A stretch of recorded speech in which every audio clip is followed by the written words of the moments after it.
E aí, Nutri, pensando, né, na aceitação dessa terapia nutricional oral, realmente é um desafio na nossa prática clínica fazer com que as crianças e os adolescentes tenham ali uma melhor, né, aderência, né, a tomar esses suplementos orais. Isso tem um impacto direto no estado nutricional. Então, não se atentar a esse fato ou demorar para intervir pode te afastar de garantir um estado nutricional saudável para o seu paciente.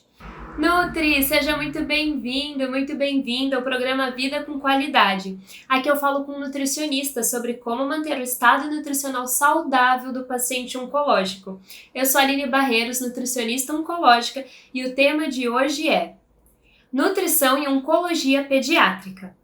Nutri, o atendimento nutricional para os pacientes com câncer, infanto-juvenil, normalmente gera muitas dúvidas e alguns profissionais, alguns colegas nutricionistas até mesmo evitam de atender, pois são muitos fatores delicados e importantes que impactam no nosso atendimento. Elaborar estratégias nutricionais para um paciente adulto em tratamento oncológico já é ali desafiante, né? Visto que muitos fatores impactam na nossa conduta e também na adesão do paciente ao plano alimentar, como a localização do tumor, efeitos colaterais, fatores psicológicos, preferências alimentares, entre outros fatores. Agora, Nutri, você imagina elaborar estratégias nutricionais para crianças e adolescentes que muitas vezes não têm a ideia do seu diagnóstico ou por que estão sendo submetidos a tanta dor e estão passando tão mal durante o tratamento, devido aos efeitos colaterais. Então nós não podemos esperar a mesma consciência de um adulto, muito menos a mesma responsabilidade em entender a importância de se alimentar adequadamente, seguir as estratégias nutricionais propostas por nós. Um outro ponto também é o fato do nosso atendimento não ser direcionado exclusivamente para o paciente diagnosticado, mas também para os responsáveis. E muitas vezes é mais do que um responsável. É importante na verdade é importante acolhermos a família, criarmos um bom relacionamento, para que esses familiares sejam os nossos aliados no cuidado da criança ou do adolescente. Além disso, os responsáveis, eles podem muitas vezes divergir entre si sobre a forma de cuidado. E o estresse gerado por esses atritos podem impactar na adesão, do paciente à sua prescrição. Então, mas mesmo com esses desafios, é muito importante e gratificante nós vermos como nós podemos mudar a realidade dessas crianças e desses adolescentes, fornecendo mais qualidade de vida e um melhor desfecho clínico e também um desenvolvimento adequado. Então, apesar de todos esses pontos, é muito importante o nosso papel nessa fase. Então, Nutri, vamos começar entendendo melhor o que são os cânceres infanto-juvenis, para que daí a gente possa falar das estratégias nutricionais. Então, diferentemente do câncer do adulto, o câncer infanto-juvenil geralmente afeta as células do sistema sanguíneo e dos tecidos de sustentação, por serem predominantemente de natureza embrionária. Esses tumores na criança e no adolescente são constituídos de células indiferenciadas, o que geralmente proporciona melhor resposta aos tratamentos atuais. Os tumores mais frequentes na infância e na adolescência são as leucemias, os que atingem o sistema nervoso central, e também os linfomas. Também acometem as crianças e os adolescentes outros tipos de câncer, como os neuroblastomas, tumor de Wilms, retinoblastoma, que afeta a retina, o fundo do olho, tumor germinativo e também o osteosarcoma, o tumor ósseo, além dos sarcomas em tecidos moles. Assim como nos países desenvolvidos, no Brasil, o câncer representa a primeira causa de morte, de 8% mais ou menos do total, por doença entre crianças e adolescentes de 1 a 19 anos. Mas, ao contrário de muitos cânceres, de adultos, os fatores de risco relacionados com o estilo de vida não influenciam o risco de uma criança desenvolver o câncer. Muito raramente, uma criança pode apresentar alterações genéticas que as tornem propensas a ter um certo tipo de câncer. Então, nós não podemos afirmar, não existem estudos ainda consolidados que nos norteiem sobre as possíveis causas para o desenvolvimento de um câncer infanto-juvenil. São muitas hipóteses, mas nenhuma afirmação concreta. Nas últimas 4 décadas, o progresso no tratamento do câncer na infância e na adolescência foi extremamente significativo. Hoje, em torno de 80% das crianças e adolescentes acometidos por essa doença podem ser curadas se diagnosticadas precocemente, se tratadas em centros especializados. Então, a maioria deles terá boa qualidade de vida após o tratamento adequado. Então, o câncer infantil é altamente curável, sendo essencial que o diagnóstico seja precoce e o tratamento realizado em centros especializados com a participação ativa da equipe multiprofissional. Nessa trajetória que envolve o tratamento, o comprometimento do estado nutricional pode ocorrer a qualquer momento da doença e é quase inevitável. Além disso, muitas vezes esse comprometimento não é diagnosticado somente com base em indicadores antropométricos, os indicadores antropométricos clássicos, como a antropometria. Por isso é importante uma avaliação completa, que eu vou falar melhor nesse vídeo. A precocidade em identificar os pacientes em risco nutricional facilita a recuperação, fazendo com que esses tenham uma terapia nutricional adequada e específica para as suas necessidades, o que propicia uma melhora do prognóstico, principalmente frente a um quadro de gravidade clínica. A triagem nutricional nos pacientes pediátricos em tratamento oncológico tem como objetivo a identificação de fatores de risco para desnutrição aguda ou crônica, levando em consideração que nessa faixa etária espera-se uma evolução ponderoestrutural com adequação das curvas de crescimento, porque são crianças e são adolescentes em fase de crescimento. Não existe hoje uma ferramenta ideal, visto que todas possuem limitações, mas sugere-se uma escolha de ferramenta que se adeque aos seus objetivos e também ao seu serviço, possibilitando a inclusão e a adesão na admissão e atendimento do paciente oncológico. Por exemplo, pensando em rastreamento de risco nutricional, a Strong Kids é a mais utilizada no nosso país, visto que é a única ferramenta traduzida e validada para o português. Essa ferramenta ela avalia 4 pontos: doença de alto risco, avaliação clínica subjetiva, ingestão alimentar e perdas nutricionais, perda de peso ou baixo peso, e de acordo também com a pontuação final, o instrumento ele indica o grau de risco nutricional e sugere um acompanhamento para cada situação. A anamnese nutricional para o paciente pediátrico é o ponto-chave para a elaboração de condutas assertivas, visando proporcionar para o paciente a manutenção ou recuperação do seu estado nutricional, além de contribuir para um crescimento adequado. É muito importante que na anamnese você obtenha as seguintes informações.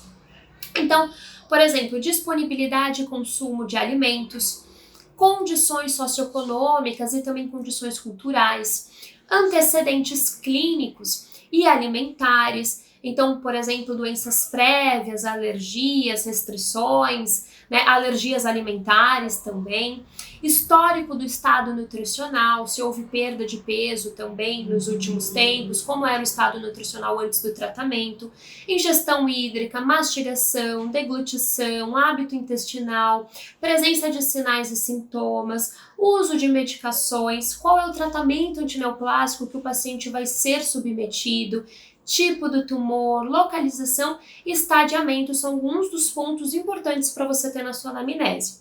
E pensando que são crianças e adolescentes, algumas perguntas são fundamentais e impactam na nossa estratégia e na forma que a gente vai orientar as nossas estratégias. Então, checar quem são os responsáveis pelos cuidados ministrados à criança. Para o paciente em idade escolar, é importante saber se esses pacientes estão frequentando as aulas, qual é a rotina, os horários, tipo de alimentação servida na escola, quais são também os antecedentes clínicos e alimentares, como prematuridade, doenças prévias, tipo de amamentação e aversões alimentares. É interessante utilizar na anamnese para agregar a ferramenta de avaliação subjetiva global, para tornar essa avaliação ainda mais completa, não contando somente com a avaliação física. A avaliação subjetiva pediátrica considera 7 características específicas em torno de uma história médica orientada para a nutrição e 3 características de um exame físico voltados também para a nutrição. Então, peso, altura e gráficos de crescimento. Então, é muito comum, né, que precisemos avaliar também dentro ali dessa anamnese a ingestão alimentar do paciente pediátrico, pois muitas vezes o mesmo não saberá te informar exatamente o quanto que ele está comendo, muitas vezes até superestimando o que ele está conseguindo comer. Então essa ferramenta você pode aplicar tanto na primeira consulta como nas de acompanhamento. E para isso é muito importante a utilização de ferramentas lúdicas e da ajuda também do responsável. Ouvir a criança e o adolescente é muito importante, mas é importante também obtermos as informações mais próximas da precisão, para podermos elaborar e mudar as estratégias nutricionais quando necessário. Então, por isso que é importante a participação dos responsáveis. O recordatório alimentar de 24 horas, ele pode ser preenchido pelos responsáveis, bem como o diário alimentar. E ferramentas lúdicas, com desenho, sabe, de prato, com refeição, para que o paciente possa pintar ou assinalar, demonstrando o quanto que ele está consumindo, também pode ser interessante. Além de tornar o paciente, né, adolescente ou criança, parte ali do seu próprio cuidado. Você, inclusive, pode ajudá-lo demonstrando em consulta o quanto ele deveria colorir, preencher, para ficar saudável, crescer ou melhorar os sintomas que ele referiu para você. Então, ir conversando e brincando.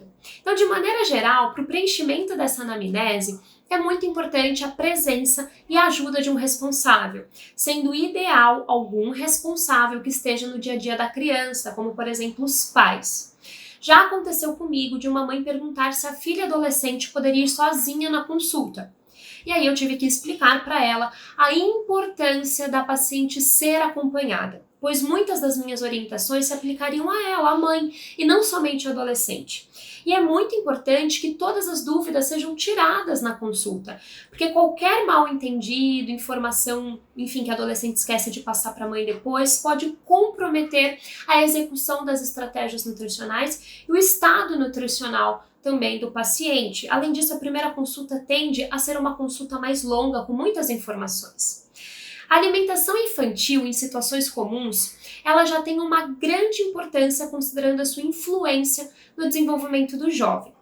Quando a criança ou adolescente recebe o diagnóstico de câncer, a alimentação ela passa a ter um papel ainda mais fundamental. Nesses casos, além de suprir as necessidades do corpo, para que aquela pessoa cresça, né, de forma saudável, ela também precisa fornecer energia para tolerar o tratamento. Então, um dos grandes desafios, né, que nós nutricionistas temos é garantir o fornecimento de uma alimentação que seja nutritiva e atraente para a criança ou para o adolescente, levando em consideração a sua demanda metabólica, recuperação imunológica, sem comprometer o crescimento e o seu desenvolvimento. As necessidades nutricionais variam de acordo com o sexo, com a idade, peso, estatura e podem ser obtidas a partir de fórmulas, não havendo recomendação específica para crianças submetidas ao tratamento antineoplásico. Então, para os pacientes pediátricos, né, a recomendação para cálculo da necessidade energética, ela deve ser feita pela DRI, né, pela DRI, enquanto para as necessidades proteicas se deve seguir a recomendação da ASPEN. né? Já as necessidades hídricas são obtidas pela equação de Holiday-Seeger. A terapia nutricional, ela deve ser indicada aí pensando na questão, né, do uso de suplementos orais. Então, ela deve ser indicada quando há perda de peso, deficiência de crescimento, desnutrição, caquexia, sarcopenia, aumento, né, da PCR, queda da albumina sérica, que indica ali um estresse metabólico e uma inflamação, redução na ingestão alimentar, né, então quando o paciente por 5 a 7 dias consome inferior a 70% das suas necessidades nutricionais, distúrbios gastrointestinais, pacientes também em transplante de células-tronco hematopoéticas, e aí independente de outras condições, esse paciente já tem ali indicação para a terapia nutricional oral. E aí, Nutri, pensando, né, na aceitação dessa terapia nutricional oral, realmente é um desafio na nossa prática clínica fazer com que as crianças e os adolescentes tenham ali uma melhor, né, aderência, né, a tomar esses suplementos orais. Isso tem um impacto direto no estado nutricional. Então, não se atentar a esse fato ou demorar para intervir pode te afastar de garantir um estado nutricional saudável para o seu paciente. Algumas estratégias para o paciente aceitar melhor os suplementos são: coloque isso na sua prática clínica que vai dar certo. Fracionar o suplemento em pequenas doses várias vezes ao dia, como se fosse um xarope, sabe? E também não estipular horários e ir ofertando ao longo do dia. Mas, obviamente, né, desde que o paciente, ele no final das 24 horas, ingira a quantidade prescrita. Bater com frutas, fazer picolé, fazer gelinhos, receitas atrativas com suplemento também dá certo. Inclusive, uma vez, quando eu trabalhava no hospital, eu fiz um bowl de açaí batido com suplemento de frutas vermelhas para um paciente adolescente. Servimos com granola, frutas picadas e leite em pó, igualzinho, sabe, que ele gostava de consumir nos restaurantes. Então, esse é um exemplo de uma ótima adesão, porque o paciente gostou muito e conseguiu consumir aquela preparação.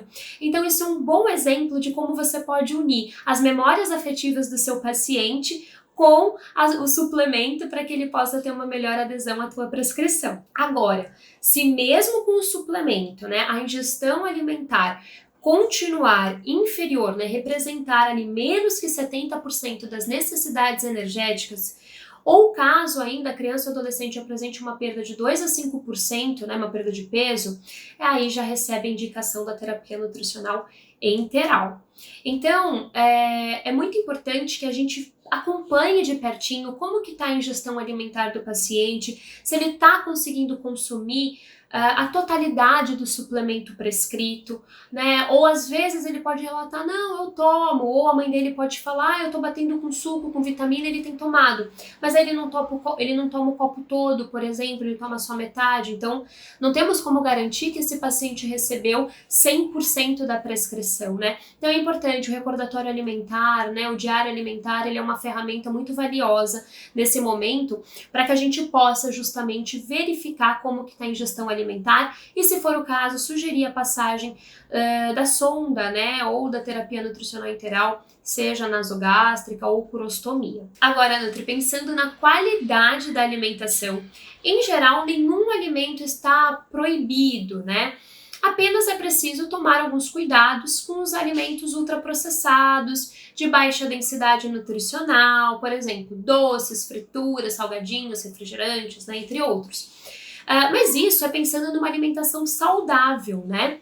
Agora, entretanto, né, se tiver ali alguma comorbidade associada, alguma alteração em exames, né, aí esses alimentos realmente devem ser proibidos, né, por exemplo, alterações na pressão arterial, alterações na glicemia, né, então é importante também que a gente fique de olho nas toxicidades provenientes do tratamento e também nas alterações bioquímicas. Bom, agora pensando, né, que se não existe nenhuma comorbidade associada, de maneira geral, também é necessário tomar cuidado com o consumo frequente dos alimentos ultraprocessados, pois além de não agregarem valor nutricional algum, contribuindo para um estado nutricional deficiente, as substâncias químicas, né, presentes nesses alimentos podem aumentar a inflamação, agravando a perda de peso e também agravando algumas toxicidades.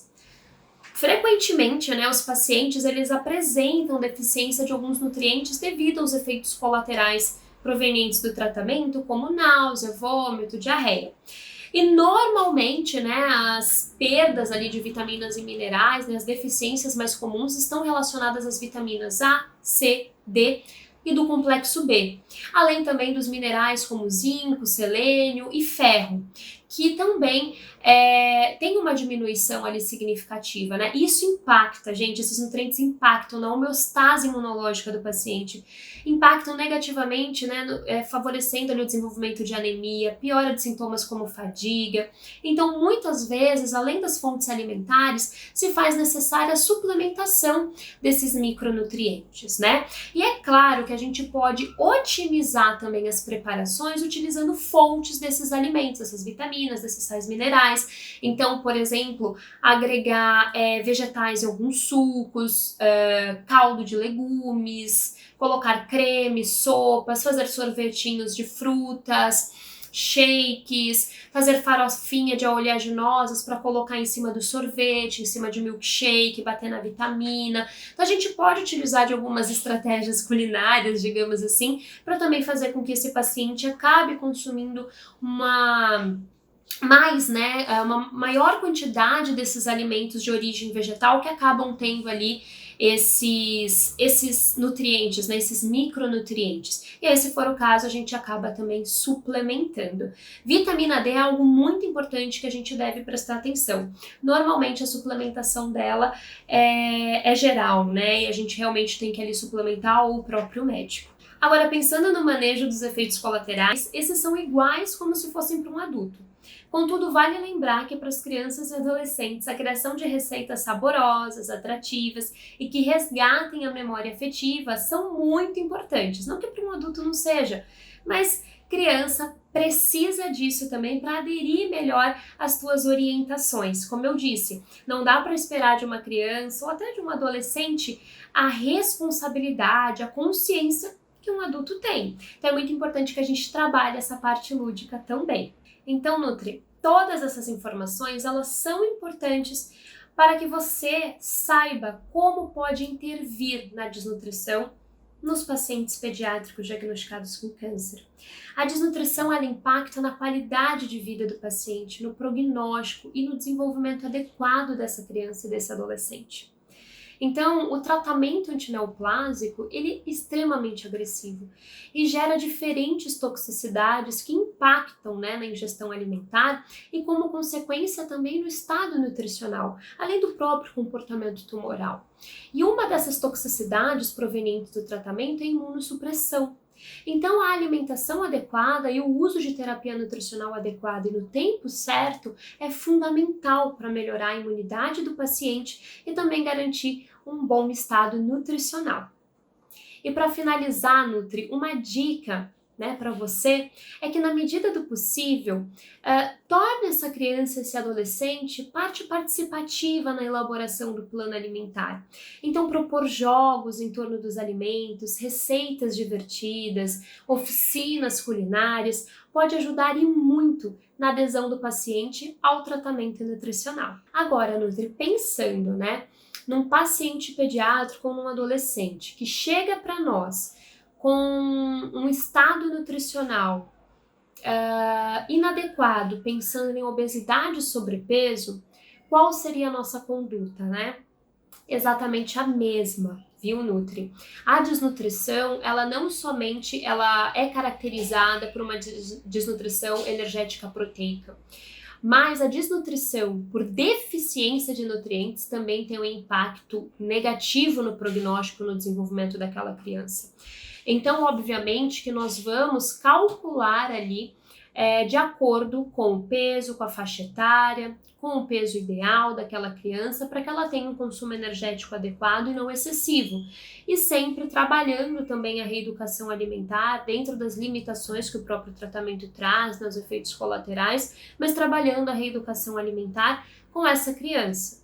Então, o mais importante, eu vejo dessa forma, né, a maneira como eu trabalho, não é fazer aquela criança emagrecer durante o tratamento antineoplásico, não, né, porque nesse emagrecimento, ainda mais associado a uma deficiência de nutrientes, a uma baixa ingestão alimentar, aos efeitos colaterais, né, e ao elevado gasto metabólico, seja por conta do tumor ou do próprio crescimento natural dessa faixa etária, né, a gente pode estar contribuindo ali para uma perda de massa muscular acentuada. Então, é importante, na verdade, que essa criança mantenha o peso e cresça de maneira adequada para a idade, porque dessa forma o peso ele vai se adequando à estatura e o crescimento. E sempre, claro, observando como anda a qualidade da alimentação daquela criança e fazendo a avaliação constantemente, né, ao longo do acompanhamento nutricional, para garantir que essa criança ela esteja ali no estado nutricional saudável e não com uma sarcopenia, né? Então, a obesidade sarcopênica, ela também pode ser uma realidade nas crianças, tá bom? Então, é muito importante que a gente priorize um estado nutricional saudável. Então, Nutri, eu espero que você tenha gostado de todas essas dicas, de todas essas orientações. Se você gostou, então fica ligado, fica ligada, porque toda semana tem conteúdo novo aqui na página e comigo você não fica de mãos atadas. E se você tiver dúvidas sobre o tema, coloca aqui embaixo para mim nos comentários que eu vou adorar poder conversar melhor com você sobre isso. Um grande beijo e até a próxima!